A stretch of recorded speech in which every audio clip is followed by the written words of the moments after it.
আসসালামু আলাইকুম dear student. তো আজ আমি তোমাদেরকে বোঝাবো theory of structure chapter number 3। তো চ্যাপ্টার নাম্বার 3 এর আলোচনার বিষয় হচ্ছে বিমের ডিফ্লেকশন এবং হচ্ছে কি স্লোপ নির্ণয় করা। তো ঠিক আছে, তো এই হচ্ছে কি টপিকটা তোমাদের ফাইনাল পরীক্ষার জন্য খুবই গুরুত্বপূর্ণ। তো মনোযোগ সহকারে একটু দেখো। ঠিক আছে, এটা হচ্ছে আমার কি 19 নাম্বার উদাহরণ হক বই থেকে। ঠিক আছে, দেখো কি বলছে। সাধারণভাবে স্থাপিত একটি বিমের স্প্যান দৈর্ঘ্য হচ্ছে 4 মিটার এবং প্রস্থ দেয়া আছে এত বিমের। ঠিক আছে, তাহলে বিমের উক্ত সাপোর্ট থেকে যথাক্রমে 1 মিটার দূরে 100 কেজি লোড প্রয়োগ করা হলে সর্বোচ্চ ডিফ্লেকশন নির্ণয় করো। এর মান দেওয়া আছে কত, এত। এটা হচ্ছে কি লস অফ ইলাস্টিসিটি ইকুয়াল। ঠিক আছে, তো প্রশ্ন অনুসারে আমরা একটা বিম অঙ্কন করব। বিমের হচ্ছে কি দৈর্ঘ্য দেওয়া আছে 4 মিটার। ঠিক আছে, সম্পূর্ণ বিমটার দৈর্ঘ্য হচ্ছে 4 মিটার।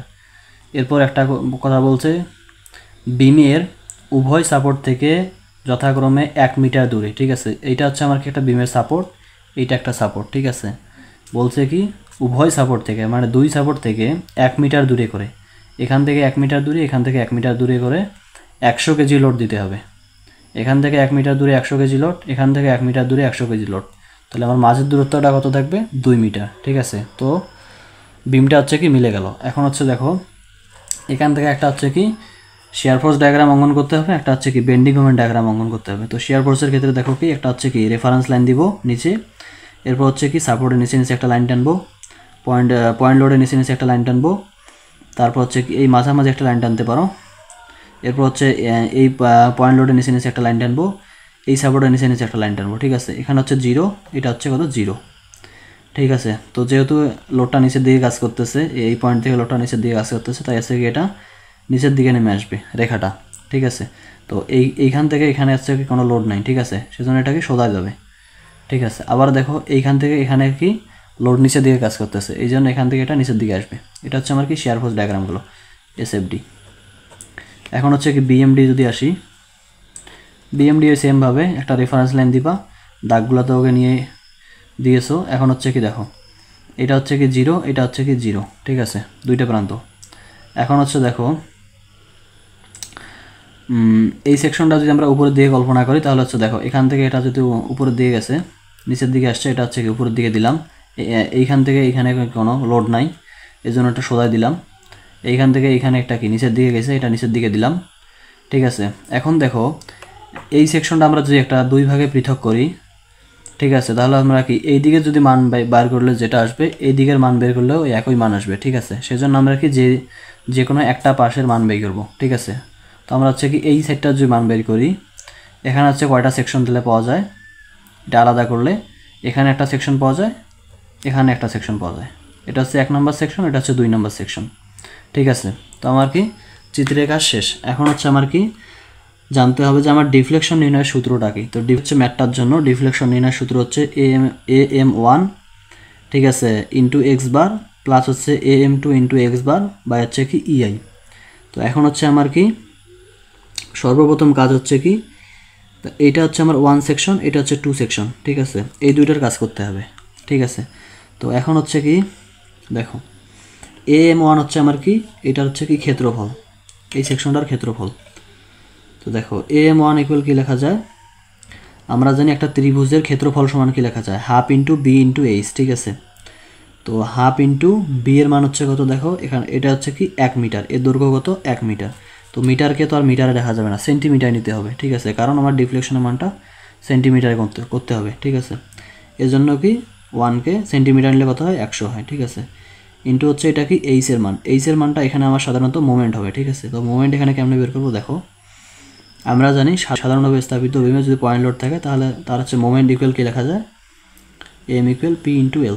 পি এর মান এখানে 100 আছে, এল এর মান এখানে কত, দৈর্ঘ্য কত আছে 1 মিটার। ঠিক আছে, তাহলে এটা কত হয়, তো 1কে হচ্ছে সেন্টিমিটার নিতে হবে 100, তাহলে 100 ইন্টু 100। ঠিক আছে, তাহলে কত হয় 10,000 কেজি পার সেন্টিমিটার। ঠিক আছে, এটা হচ্ছে আমার কি পেলাম, মোমেন্টের মান পেলাম। মোমেন্টটা এখানে হচ্ছে কি এইচ হবে। ঠিক আছে, তাহলে দেখো half into B into H calculation করলে কত আসে, 5 ইন্টু 10⁵ কেজি পার সেন্টিমিটার। ঠিক আছে, এখন হচ্ছে আমার এক্স বারটা বের করতে হবে, এক্স বার 1 এই সেকশনটার জন্য। তো আমরা জানি কি ত্রিভুজের এক্স বার বের করে কেমনে, এর সূত্রটা হচ্ছে 2/3 ইন্টু হচ্ছে এল। ঠিক আছে, 2/3 ইন্টু হচ্ছে এল, এল এর মান এখানে কত 1 সেন্টিমিটার। তো 1কে হচ্ছে কি 1 মিটার, 1কে হচ্ছে কি সেন্টিমিটার নিলে 100 আসবে, 2/3 ইন্টু হচ্ছে 100, এটা ক্যালকুলেশন করলে কত আসবে 66.67 সেন্টিমিটার। ঠিক আছে, এখন হচ্ছে AM2 এই সেকশনের কাজ করতে হবে। ঠিক আছে, তো AM2 হচ্ছে কি এই সেকশনটার হচ্ছে কি ক্ষেত্রফল। ক্ষেত্রফল কি চতুর্ভুজের আমরা ক্ষেত্রফল সমান কি জানি, B ইন্টু এইচ। বি হচ্ছে আমার কি, এই হচ্ছে কি প্রস্থটা, এইচ হচ্ছে আমার কি উচ্চতাটা। তো প্রস্থ এখানে কত দেওয়া আছে, এখান থেকে এখানে হচ্ছে কত 1 মিটার। 1 মিটারের জন্য হচ্ছে কত, 1 মিটারকে হচ্ছে কি সেন্টিমিটার নিলে কত আসে 100। AM2 ইকুয়াল 100 ইন্টু হচ্ছে কত, এখানে এইচের মান কত, এইচের মান আমার হচ্ছে মোমেন্ট আমরা কত পাইছি এখানে 10,000। ঠিক আছে, তো এটা ক্যালকুলেশন করলে কত আসে 1 ইন্টু 10 পাওয়ার 6। ঠিক আছে, আবার হচ্ছে x/2। তো এক্সের মান হচ্ছে পরের সেকশনের জন্য এই সেকশন প্লাস এই সেকশনের অর্ধেক। ঠিক আছে, প্রথম সেকশন প্লাস এই সেকশনের অর্ধেক। তো প্রথম সেকশনের মান কত, এখান থেকে এখানে হচ্ছে 100। ঠিক আছে, 100 কেন, 1 মিটার, 1 মিটারকে সেন্টিমিটার নিলে কত আসে 100 সেন্টিমিটার। ঠিক আছে, 100 সেন্টিমিটার প্লাস এই সেকশনের যে অর্ধেক করি, ঠিক অর্ধেক করলে কত আসবে, এই সেকশনের মান হচ্ছে আমার কত 100। ঠিক আছে, 100কে যদি আমরা 2 ভাগ করি তাহলে কত আসবে, এখানে আসছে 100। 100 প্লাস 100কে যদি আমরা 2 ভাগ করি তাহলে কত আসবে 50। তাহলে 100 প্লাস 50 কত হয় 150 সেন্টিমিটার। আমরা হচ্ছে কি সব মানগুলো পেয়ে গেলাম। তো দেখো এখন সর্বোচ্চ ডিফ্লেকশনের সূত্র দ্বারা আমরা বসাই তাহলে কি আসবে দেখো তো। তো ওয়াই ম্যাক্স ইকুয়াল কি আমার সূত্রটা AM1 into x/1 plus AM2 into x/2 by হচ্ছে EI। ঠিক আছে, তো ওখানে আমরা হচ্ছে AM1 এর মান কত পাইছি 5 ইন্টু 10 পাওয়ার 5 ইন্টু হচ্ছে x/এর মান কত পাইছি, x/1 এর মান কত পাইছি 66.67। ঠিক আছে, প্লাস হচ্ছে AM2 এর মান কত পাইছি 1 ইন্টু 10 পাওয়ার 6। এবার হচ্ছে কি x/2 এর মান কত পাইছি 150। ঠিক আছে, তো এর মান ওখানে প্রশ্নের মধ্যে দেওয়া থাকবে। ঠিক আছে, এর মান কত দেওয়া আছে 2 ইন্টু 10 পাওয়ার 6। এবার হচ্ছে কি ইন্টু আই এর মান কি, আই হচ্ছে আমার মোমেন্ট অফ ইনার্শিয়া। ঠিক আছে, তো আই এর ওখানে মান দেওয়া আছে কত 12 ইন্টু 24 দেওয়া আছে। ঠিক আছে, প্রশ্নের মধ্যে বিমের আকার দেওয়া আছে এটা।